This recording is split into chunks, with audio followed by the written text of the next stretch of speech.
ada juga seorang hamba Tuhan yang melihat penglihatan kenapa gereja-gereja Tuhan izinkan kosong ya saat ini, seakan sepertinya kalah dengan masalah corona. Dia dibawa ke hadirat Tuhan, dia bersaksi. Di hadirat Tuhan itu dia melihat Tuhan menunjukkan bahwa puji-pujian selama ini di dunia, mereka yang beribadah kepada Tuhan dengan musik yang bagus, dengan pemimpin pujian yang luar biasa, sehingga membuat orang memuji Tuhan begitu enak. Hampir tidak ada yang sampai ke hadirat Tuhan pujian mereka dikatakan selama ini. Bahkan yang membuat dia terkejut, justru gereja-gereja yang biasa-biasa, orangnya nggak begitu pintar menyanyi, main musik, justru itu naik ke hadirat Tuhan. Ini menjadi koreksi bagi gereja-gereja. Karena apa? Jangan-jangan selama ini ibadah itu hanya mengutamakan penampilan. Ya. Mulai tadi malam saya bingung. Sepertinya iblis mau mengganggu supaya kita tidak bisa beribadah. Ya. Dia menuntut supaya sempurna. Kalau kita perhatikan di Alkitab, ya, ada perbandingan antara dua orang raja. Satu raja Yehuda dikatakan dia melakukan apa yang baik, tetapi dia jahat di mata Tuhan karena apa? Tidak dengan sepenuh hatinya mengikut Tuhan. Jadi dia sudah melakukan apa yang baik, dikatakan benar yang dia buat, tetapi hatinya gak tulus di hadapan Tuhan. Sehingga Tuhan menganggap dia jahat di mata Tuhan. Lalu dibandingkan dengan Raja Yehuda yang satu, dikatakan meskipun bukit-bukit pengorbanan di zaman dia belum semua dimusnahkan, tetapi hatinya tulus kepada Tuhan, sehingga Tuhan memandang dia baik. Kita tahu zaman dulu orang diperintahkan untuk beribadah hanya satu, yaitu ke Yerusalem. Tapi banyak umat Tuhan waktu itu membuat di mana-mana. Sebenarnya itu salah di mata Tuhan, tapi karena mereka tulus, dikatakan Tuhan menganggap mereka baik. Tuhan berkenan kepada mereka. Zaman Hizkia melakukan perombakan-perombakan, dan umat Tuhan mengikuti itu, para imam mengikuti itu, untuk mereka datang kepada Tuhan. Dikatakan waktu itu dalam ibadah, sebenarnya para imam itu kurang berlayak dalam mempersembahkan korban, melaksanakan ibadah, dikatakan. Tapi Tuhan memaklumi hal demikian. Karena apa? Tuhan tahu bahwa mereka mau memberi yang terbaik untuk Tuhan. Ya. Ya. Sekarang ini Tuhan mau ibadah kita. Sebagaimana firman Tuhan katakan, apa artinya mulut kita memuji Tuhan, tetapi hati kita jauh dari Tuhan? Tubuh kita bisa di dalam gereja ini, tetapi hati kita kemana-mana. Ini yang Tuhan tidak mau. Pada pagi hari ini saya ingin membahas tentang menang di alam roh, alam nyata beres. Saudara, Rasul Paulus berkata dia lebih memperhatikan yang tidak kelihatan daripada yang kelihatan, sebab yang tidak kelihatan itu kekal. Dan dikatakan musuh kita sebenarnya itu bukan di dunia yang kelihatan ini, yang fisik ini, tetapi di dunia yang tidak kelihatan, yaitu alam roh, metafisika.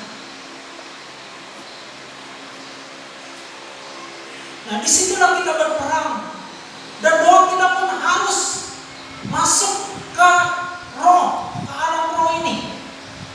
Dikatakan orang yang menyembah Tuhan harus menyembah dalam roh dan kebenaran. Nah, jadi kita berdoa, kita menyembah Tuhan, kalau hanya sekedar sampai berjiwa di tubuh ini saja, mulut kita yang komat kami, tapi hati kita enggak kepada Tuhan. Orang di luar Tuhan saja bisa memuji Tuhan seperti yang kita memuji Tuhan seperti ini. Mereka bisa memuji Tuhan karena apa? Mereka hafal lagu itu, mereka pintar menyanyi lagu itu, mereka suka lirik lagu itu, tapi belum tentu hati mereka menyembah Tuhan. Sering kedapatan seperti dalam paduan suara gerejawi yang ikut dalam perlombaan itu ternyata bukan hanya orang Kristen, di luar Kristen pun ikut. Tapi kita pertanyakan, apa pada waktu mereka menyanyi itu hati mereka benar mengakui Tuhan Yesus itu Tuhan? Belum tentu. Bisa saja mereka memuji Tuhan Yesus, tetapi hatinya enggak. Karena apa? Karena dia sekedar suka menyanyi. Karena dia dibayar mungkin tampil. Ini Tuhan tidak mau. Tuhan sekarang mencari penyembah benar, yang dengan ketulusan hati, bukan karena mencari penampilan hebat harus.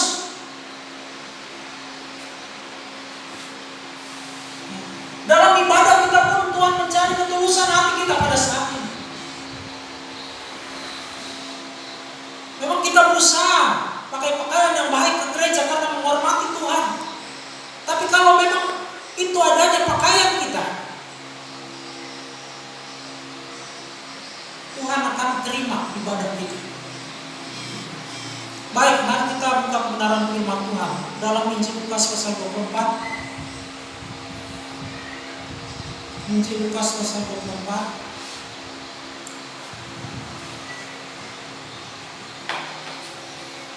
Kita akan baca ayat yang ke-39. Mari kita bangkit berdiri bersama. Injil Lukas pasal 24 ayat 39.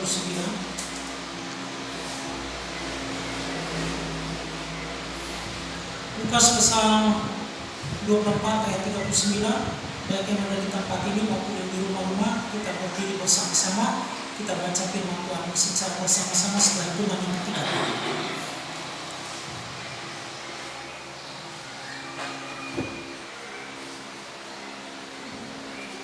Lukas pasal 24 ayat 39. 1, 2, 3.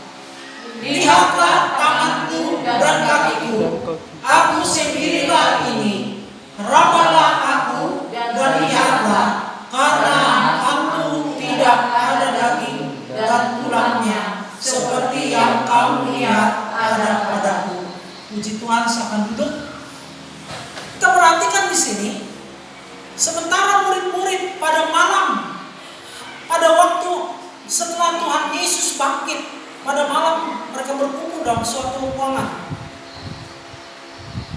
Pintu jendela mereka tutup semua. Karena apa? Mereka berkumpul dalam keadaan ketakutan. Dan tiba-tiba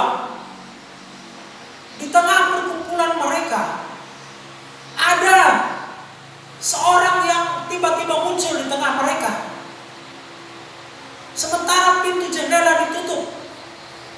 Dan ini membuat mereka menjadi terkejut, takut, dan ragu-ragu. Kenapa terkejut? Karena hal itu tidak biasanya, sehingga membuat mereka kaget. Karena tiba-tiba ada di tengah mereka muncul, sementara pintu dan jendela tertutup. Yang kedua, mereka menjadi takut.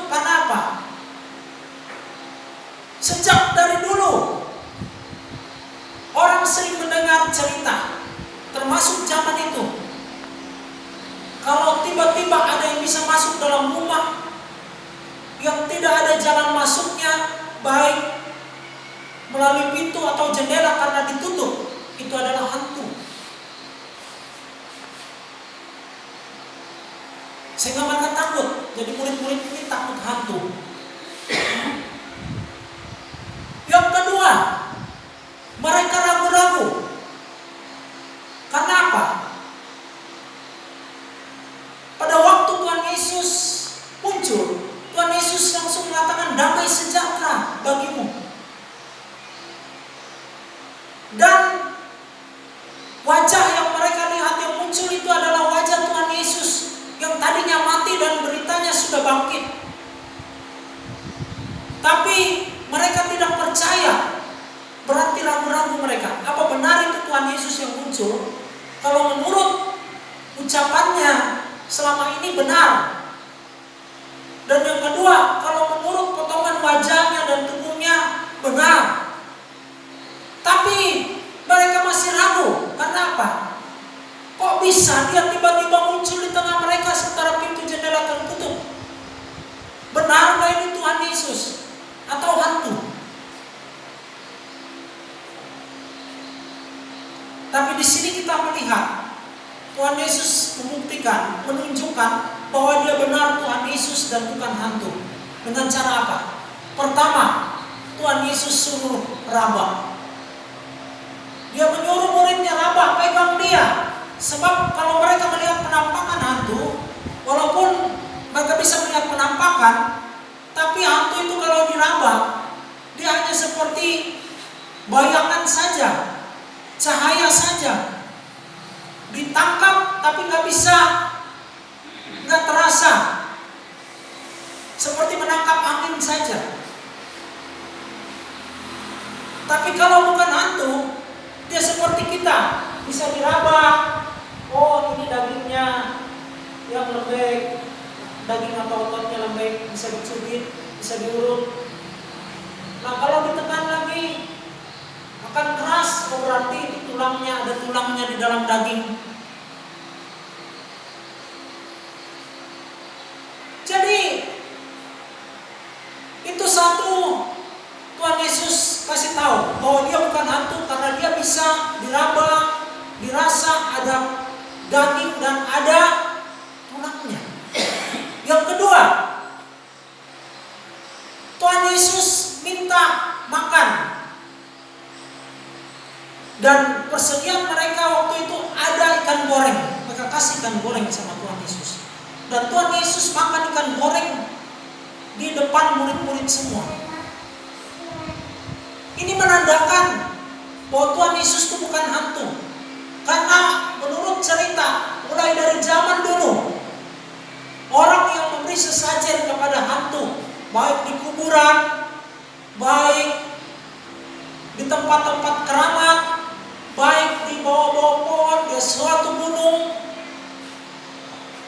sesajen yang mereka beri itu tidak ada yang mengambil, tidak ada yang bisa makan, kecuali ada orang yang mengambilnya.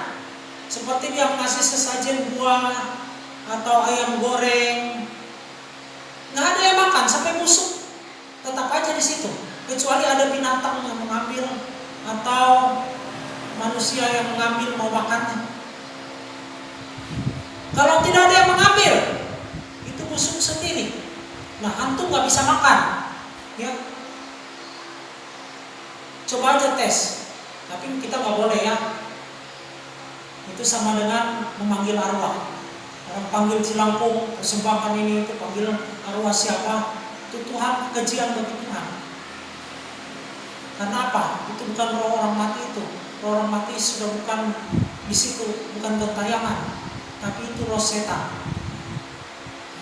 yang menyerupai orang mati.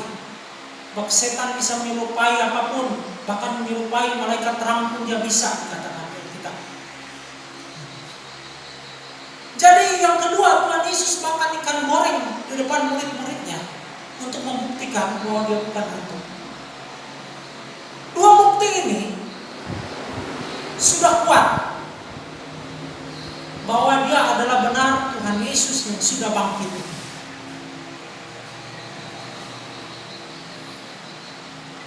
Lalu yang berikutnya, dari Tuhan Yesus menyatakan dirinya kepada murid-muridnya setelah dia bangkit. Apa pelajaran yang dapat kita tarik dari hal ini? Tentang Tuhan Yesus membuktikan dirinya bukan hantu, tapi kenapa dia bisa menembus tembok yang tidak ada jalannya, tidak ada jalan masuknya, karena pintu jendela tertutup.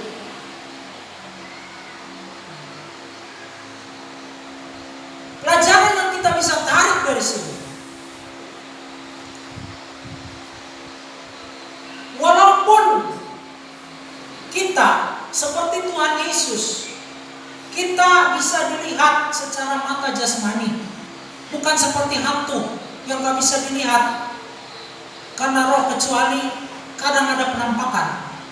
Sebenarnya hantu itu di mana-mana ada terus dia, karena nanti Tuhan Yesus hukum dia baru nggak ada hantu berkeliaran. Tapi kalau sekarang hantu itu berkeliaran kemana-mana, mungkin di jalan ini lewat saja dia. Tapi kita nggak bisa lihat. Kenapa? Tuhan nggak menciptakan mata kita untuk bisa melihat hal demikian. Kalau kita bisa melihat hantu, hari-hari melihat hantu, kita perlu pelepasan dari Tuhan. Karena apa? Karena itu mengganggu. Firman Tuhan berkata, berbahagialah orang yang melihat Tuhan, bukan melihat hantu. Kenapa? Kalau melihat hantu itu justru membuat kita takut, membuat kita tidak sejahtera, merugikan. Tapi kalau melihat Tuhan, kita dapat berkat, dapat damai sejahtera. Ya. Kalau mau melihat hantu, ya belajar dengan dukun. Firman Tuhan berkata, iblis itu berjalan berkeliling-keliling mencari orang yang dapat dimangsanya. Jadi cuma orang percaya yang sungguh kepada Tuhan tidak bisa diganggu setan.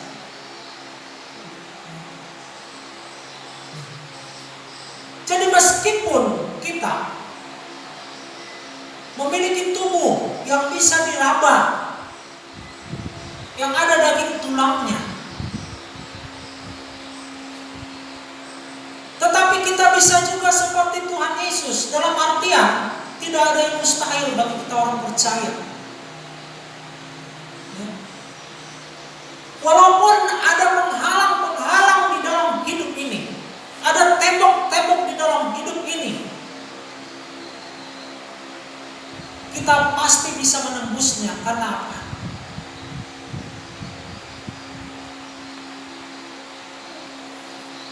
Karena Tuhan menciptakan kita memiliki roh. Kita harus tahu kita manusia terdiri dari tubuh, jiwa, dan roh. Di dalam tubuh kita manusia ini yang bisa diraba, yaitu daging tulang ini, ada 5 panca indera untuk kita bisa mengenal dunia luar kita, bisa melihat warna-warni keindahan, bisa merasa enaknya makanan, bisa mendengar suara-suara, bisa mencium sesuatu yang harum atau bau, bisa meraba permukaan, kasar, halus, panas, dingin. Itu adalah tubuh. Lalu yang kedua, kita memiliki jiwa. Di jiwa itu ada pikiran kita, ada perasaan kita, ada kehendak kita di dalam jiwa itu. Nah, lalu dalam hidup kita juga ada roh, di mana Tuhan pada waktu menciptakan kita manusia, Dia mengembuskan roh ke dalam kita manusia, napas hidup. Nah, roh ini adalah manusia kita yang sesungguhnya, manusia batiniah kita, ya. Dan roh inilah kalau seseorang meninggal itu akan kembali kepada penciptanya, dikatakan. Dan di roh manusia itu ada terdapat apa? Ada terdapat kegunaan roh manusia untuk apa? Yaitu sebagai hati nurani di dalam hidup manusia. Dikatakan di firman Tuhan, manusia bisa membedakan ini benar, ini tidak benar. Itu salah satunya karena ada hati nuraninya. Itu sebab manusia tidak seperti binatang. Walaupun mungkin dia nggak tahu, nggak begitu hafal ayat-ayat Alkitab, tetapi sering dalam tindakannya dia tidak seperti binatang. Kalau binatang saudara lihat anjing. Anjing itu kawin sana sini. Ya. Nggak tahu itu sudah punya orang dia kawinin terus. Kenapa? Binatang tidak punya hati nurani, hanya punya tubuh, jiwa. Tapi manusia yang punya hati nurani, dia tahu bahwa kalau kawin sana sini seperti binatang itu salah. Hati nuraninya tidak sejahtera. Lalu intuisi yang kedua dalam roh manusia itu. Intuisi itu seperti naluri. Kalau dia peka, kadang dia tahu, oh ini perasaan yang gak baik. Dia tahu perasaan, oh kayaknya saya dekat dengan Tuhan, oh kayaknya saya jauh dengan Tuhan. Lalu yang ketiga, roh itu sebagai alat untuk berhubungan dengan Tuhan.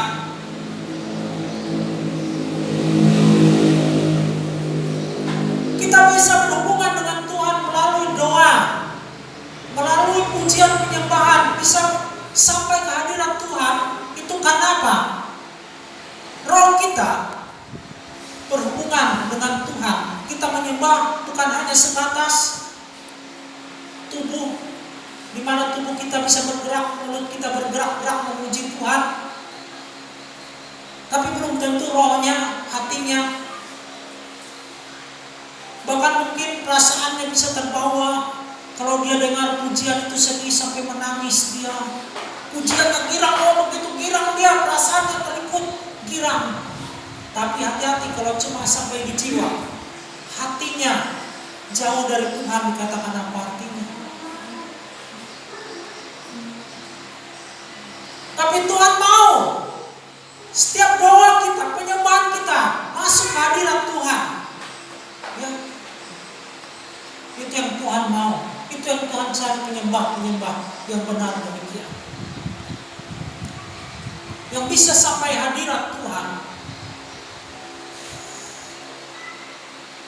Kalau kita lihat di firman Tuhan,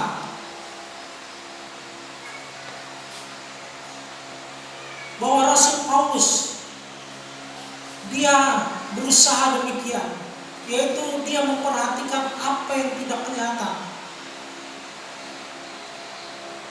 Karena dia tahu yang tidak kelihatan itu kekal, yang tidak kelihatan itu Tuhan, yang tidak kelihatan itu malaikat-malaikat, yang tidak kelihatan itu iblis. Dan di dunia itulah kunci segala sesuatu di alam nyata ini yang kelihatan ini.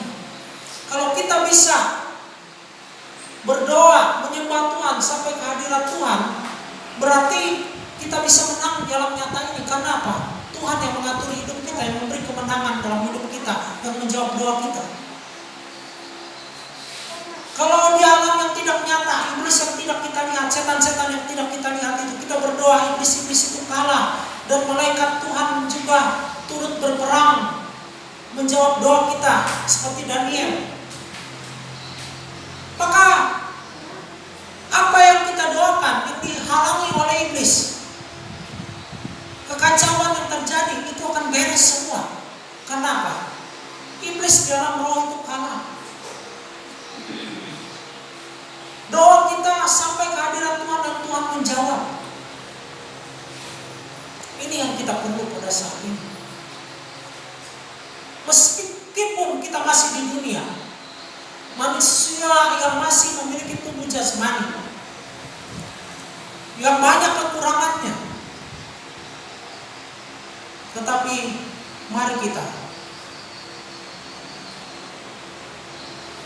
pergunakan roh kita untuk bisa berdoa menyembah kepada Tuhan dengan benar. Kalau kita lihat Rasul Paulus, dia mengatakan di dalam Roma pasal 8 ayat 18 bahwa dia tidak memperhatikan apa yang kelihatan, tapi yang tidak kelihatan. Dia tidak mau keadaan yang kelihatan, seperti sekarang keadaan corona di mana-mana. Terjadi mulai krisis ekonomi, terjadi banyak masalah. Keamanan sekarang mulai terganggu karena apa? Para narapidana banyak dibebaskan, padahal mereka banyak yang belum bertobat, sehingga mereka banyak buat ulah juga sekarang. Makanya diingatkan, kalau kita keluar jangan terlalu memancing, baik bawa-bawa tas jinjing yang dicurigai ada hartanya, baik perhiasan emas, lalu menggunakan HP sebebasnya di mana-mana, sehingga memancing orang bisa berbuat kejahatan. Jadi berjaga sekarang. Nah, saudara, kita harus pertama jangan kalah dengan keadaan, yaitu pertama hidup berkenan kepada Tuhan, supaya kita orang percaya bisa menggunakan roh kita untuk berhubungan dengan Tuhan. Pertama, hidup berkenan kepada Tuhan. Kalau kita lihat di Alkitab, Yesaya pasal 59 ayat 1 dan 2, bukan tangan Tuhan kurang panjang untuk menolong kita, bukan telinga Tuhan tidak tajam untuk mendengar doa kita, tapi yang merupakan pemisah antara kita dengan Tuhan adalah dosa kita, dikatakan.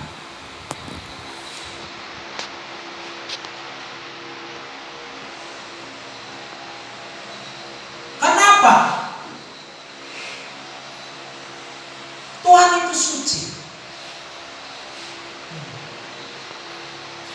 Lalu doa orang yang benar, bila dengan yakin didoakan, sangat besar kuasanya.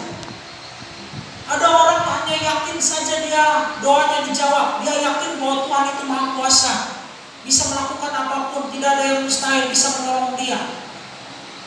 Tetapi itu hanya sekedar keyakinannya saja. Sementara keyakinannya itu tidak dibarengi dengan kehidupan yang benar. Apa artinya keyakinan tanpa kehidupan yang benar?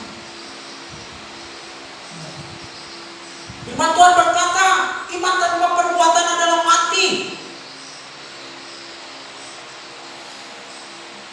Lalu di Yudas 20, kita yang berdoa dalam Roh Kudus, kita harus membangun diri kita di atas dasar iman kita yang paling suci.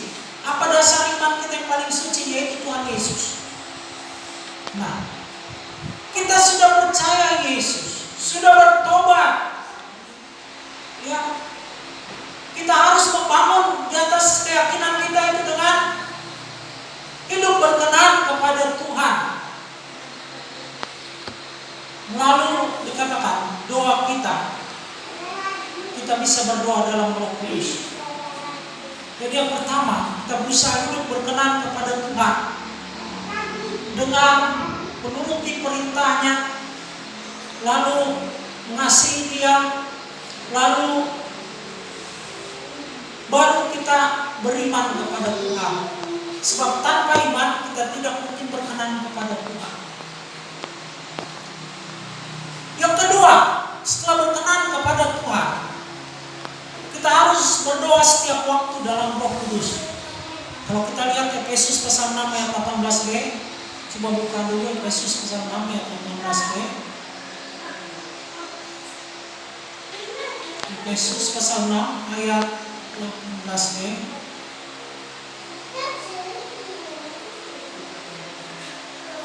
ayat 18b. Dalam segala doa dan permohonan berdoalah setiap waktu di dalam roh. Jadi dikatakan dalam segala doa dan permohonan berdoalah setiap waktu di dalam roh. Berdoa setiap waktu di dalam roh, yaitu Roh Kudus. Lalu di Yudas 20, Yudas hanya satu pasal, itu sebab dikatakan Yudas 20. Dikatakan bangunlah dirimu di atas dasar imanmu yang paling suci dan berdoalah di dalam Roh Kudus. Nah, ini orang yang bingung. Dia bisa berdoa dengan menyusun kata-kata yang begitu rapi, begitu indah, seakan doanya seperti puisi yang indah. Tetapi belum tentu doa itu adalah doa yang benar, doa yang baik. Karena apa? Karena hanya sampai di tubuh, mungkin sampai di jiwa, dia dengan perasaan membawakan doanya seperti dia berpuisi. Kalau doanya sedih, dia seakan sedih. Kalau doanya senang, dia seakan senang. Tapi belum tentu rohnya berhubungan dengan Tuhan. Ya. Di mana dikatakan kita harus berdoa dalam Roh Kudus setiap waktu. Kenapa berdoa dalam Roh Kudus setiap waktu? Sebab Roh Kuduslah termasuk yang menjadi saksi. Sebab kesaksian satu orang itu tidak sah kalau hanya roh kita bersaksi bahwa kita ini adalah anak Allah.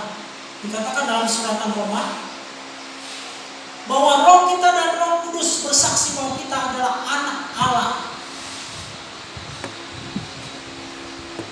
Jadi di hadapan Tuhan kita, Bapa kita, roh kita dan Roh Kudus bersaksi bahwa kita adalah anak Allah. Dan kesaksian itu sah karena minimal dua kesaksian yang sah. Dan itu diterima oleh Allah Bapa. Dan kita layak menerima jawaban doa karena kita dikatakan anak Allah. Kalau kita adalah anak Allah, kita adalah ahli waris yang berhak menerima janji Allah. Kita berhak menerima jawaban doa, janji Allah, walaupun masih di dunia ini. Karena apa? Roh kita dan Roh Kudus bersaksi kita adalah anak Allah. Itu sebab kita harus berkenan pertama. Karena apa? Kalau kita berkenan, yaitu kita dipimpin Roh Kudus. Kita mau dipimpin Roh Kudus. Dan orang yang dipimpin Roh Kudus adalah anak Allah. Dia berkenan. Jadi kita berdoa dalam Roh Kudus. Supaya apa? Kita mau dipimpin Roh Kudus. Dan yang kedua, Roh Kudus membuat kita layak menjadi anak Allah.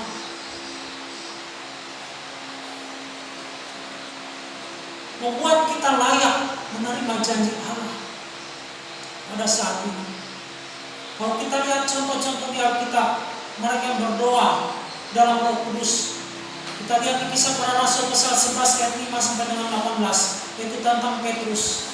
Waktu itu diceritakan di Alkitab, ketika Petrus berdoa, tiba-tiba rohnya diliputi oleh kuasa ilahi, yaitu Roh Kudus. Roh Petrus diliputi oleh Roh Kudus dikatakan. Berarti dia berdoa dalam Roh Kudus. Dan pada waktu dia berdoa, turunlah kain lebar dari langit, dari sorga. Di kain lebar itu ada binatang-binatang haram, baik ular, baik burung gagak, baik mungkin kucing, babi, anjing, dan lainnya binatang haram. Petrus disuruh ambil, makan. Tapi Petrus bilang, saya tidak bisa makan karena itu haram. Lalu Tuhan katakan, apa yang dinyatakan Allah halal tidak boleh kau bilang haram. Lalu kain itu naik lagi ke surga. Tidak lama datang utusan dari Kaisarea, yaitu dari Kornelius, menyuruh Petrus datang ke Kaisarea untuk bersaksi pada Kornelius supaya Kornelius menerima Yesus. Kornelius Elias adalah orang kafir, orang haram, bukan Yahudi. Tetapi kita lihat, dia bisa menerima Yesus, walaupun dia bukan Yahudi. Petrus tahu. Jadi kalau kita berdoa dalam Roh Kudus, itulah hebatnya. Dia bisa mengatur alam nyata ini. Apa pernah Petrus bersaksi ke Kornelius? Tidak. Tetapi karena Petrus menang dalam Roh, maka ada jiwa-jiwa yang bertobat melalui doanya.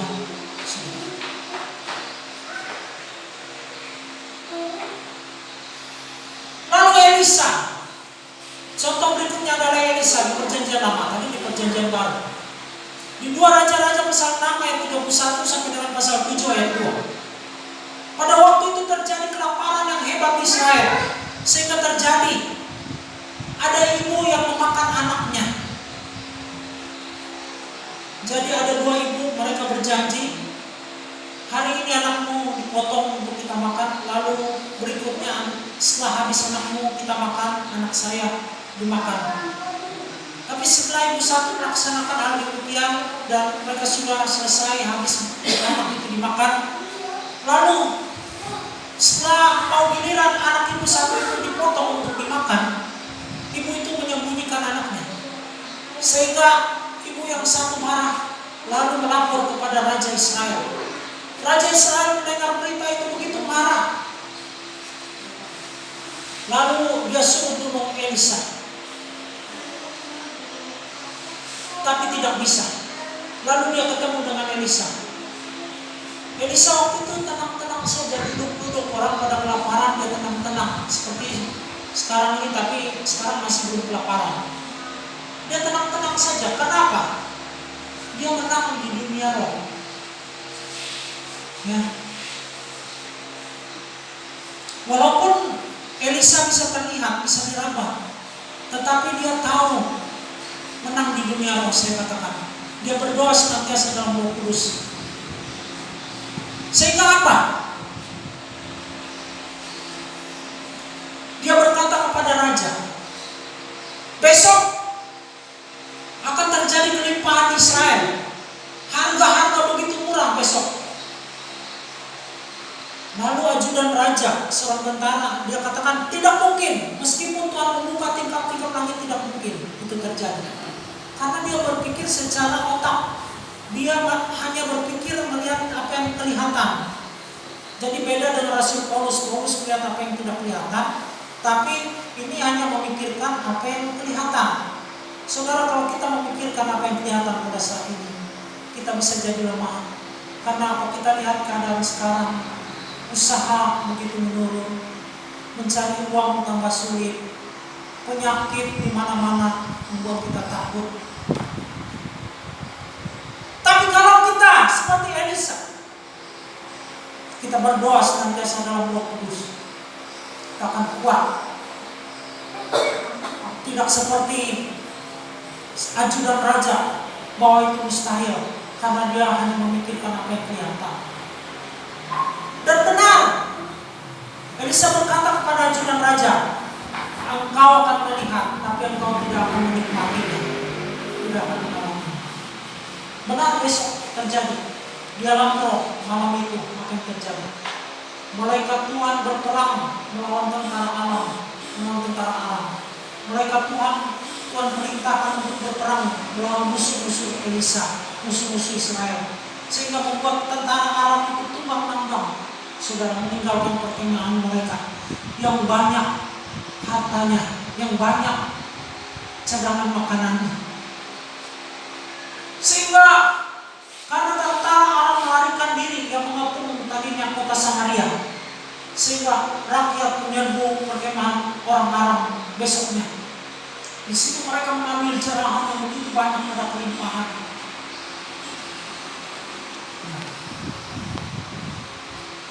Dan tentara yang menjadi ajudan raja disuruh raja mengawasi hal demikian. Dia diinjak-injak oleh orang yang berebut makanan, berebut harta yang ditinggalkan oleh tentara Aram. Dan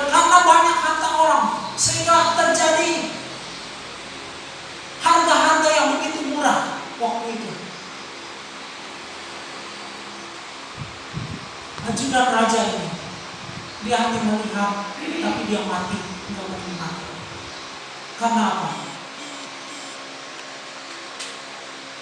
Dia hanya mungkin dia berdoa sampai sekedar memuji Tuhan mulutnya.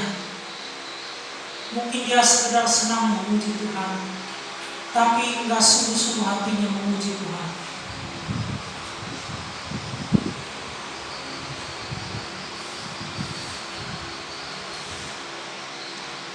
Jadi kita lihat, berdoa dalam roh itu, yaitu harus lahir dari iman.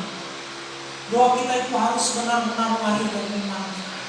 Ibrani 11 ayat yang ke-6, kita tidak bisa berkenan kepada Tuhan tanpa iman. Iman itu apa? Percaya yang sungguh-sungguh, percaya terhadap apa yang kita harapkan, yang kita percayakan, dasar dari yang kita harapkan dan bukti dari yang tidak ada. Sekarang kita belum melihat, tapi di dalam dunia roh kita harus sudah peroleh itu. Di dunia nyata belum kelihatan, tapi dunia roh sudah ada, yaitu dengan iman kita. Di dunia yang kita tidak lihat, Tuhan sudah bekerja menolong kita. Dan kalau Tuhan sudah bekerja menolong kita di dunia yang tidak kelihatan, Dia menolong. Iblis yang menghalangi doa kita tadi, seperti iblis menghalangi doa Daniel, kalah, maka kita akan menerima jawaban doa. Sudah.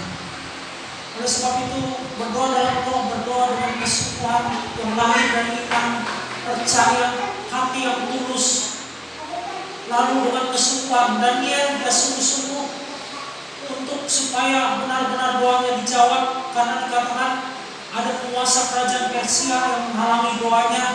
Sebenarnya doanya di dalam roh itu Tuhan sudah jawab, dikatakan, tapi ada yang menghalangi jawaban doanya, sehingga dia harus berpuasa, menunjukkan kesungguhannya lagi. Jadi puasa Daniel ini, dia merendahkan hati, dia menunjukkan kesungguhan. Sering kita nggak bersungguh-sungguh berdoa. Tuhan Yesus menyuruh kita berdoa dengan perumpamaan seperti menghadap hakim yang tidak benar, hakim yang lain, hakim yang suka menerima sogok, tapi janda miskin yang tak bisa memberi sogok untuk membenarkan perkaranya. Dia tidak bosan menghadap hakim itu terus.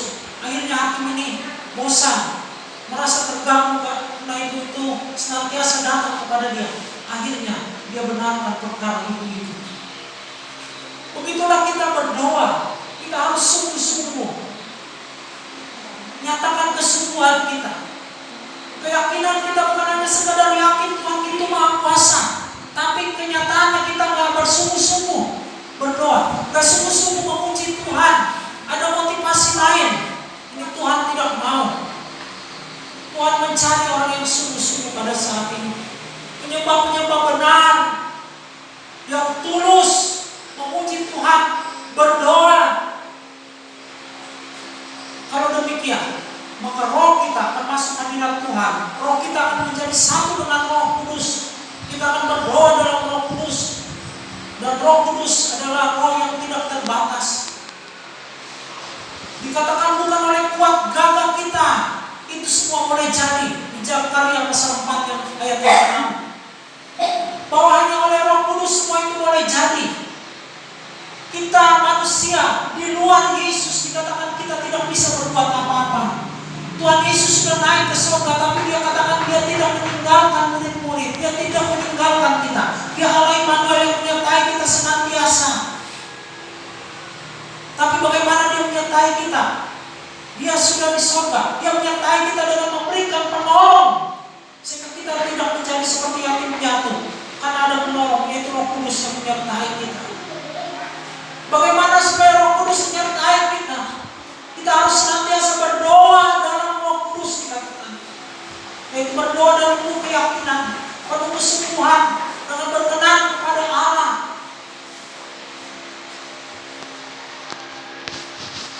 Dengan ketulusan, maka doa kita itu akan sangat besar kuasanya. Kita menjadi dasar, walaupun kita bisa diraba, bisa kelihatan. Tubuh kita ini dikatakan panah. Tapi kalau kita memiliki Roh Kudus, yaitu Roh yang membangkitkan Yesus, maka Dia akan membangkitkan juga tubuh kita yang panah ini. Sehingga tubuh kita yang panah ini, yang terbatas ini,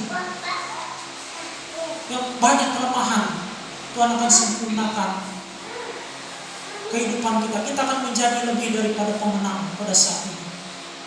Yesus sudah bangkit. Dia mengajar muridnya, walaupun mereka dalam keadaan jasmani, tapi kalau Roh Kudus turun atas mereka, mereka akan menjadi orang yang dasar. Roh Kudus akan memberi kuasa kepada mereka, bisa rasul besar satu belakang, dan mereka akan melakukan perkara besar karena Roh Kudus menjadi saksi di mana-mana. Demikian kebenaran firman Tuhan. Semoga kita dapat berdiri bersama.